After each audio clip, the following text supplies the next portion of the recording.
And for all of you all that are here, अगर like नहीं किया है, सब्सक्राइब नहीं किया है, now is a great time, it's free, आपको बिल्कुल भी 1 सेकंड से ज्यादा नहीं लगेगा. I appreciate it, thank you very much.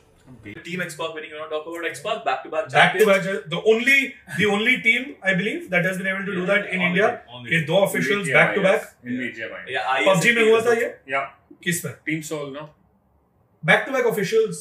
Not the same event, but one event and then एक नहीं, break gap छोड़ के, हाँ, हाँ, gap. means back-to-back नहीं था. नहीं, back-to-back नहीं था. हाँ, दो officials. officials. Officials तो फिर ऐसे there are teams that have won more than one official, ना?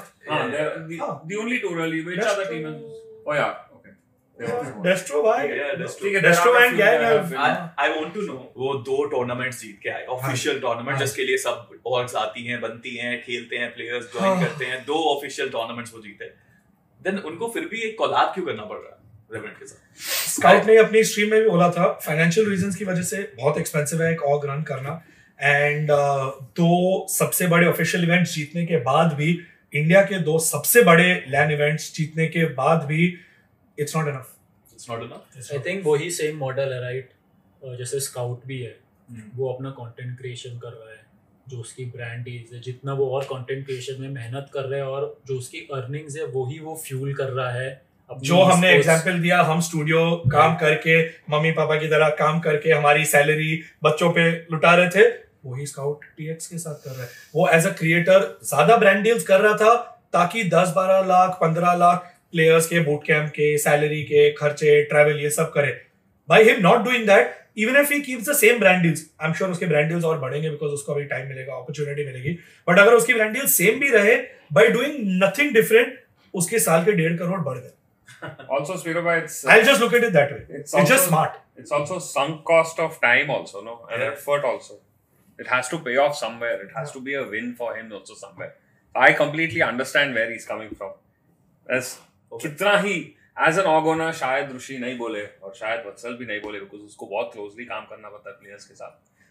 As the ownership team that has to run the players, that has to manage the day to day, जिनका उनका खर्चा होता है, जिनका उनका रिक्वायरमेंट होता है, और टाइम और अटेंशन और एफर्ट डालना पड़ता है उनको, because they are like kids.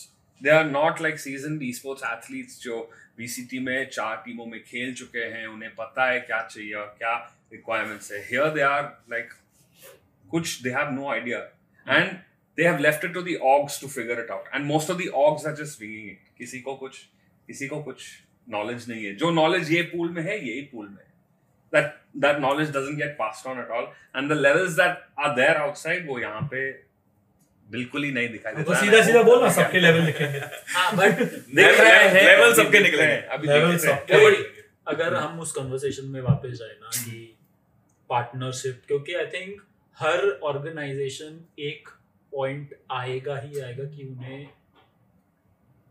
External capital की अगर ग्रो करना है तो वो एक्सटर्नल कैपिटल की जरूरत लगेगी इन ई स्पोर्ट्स.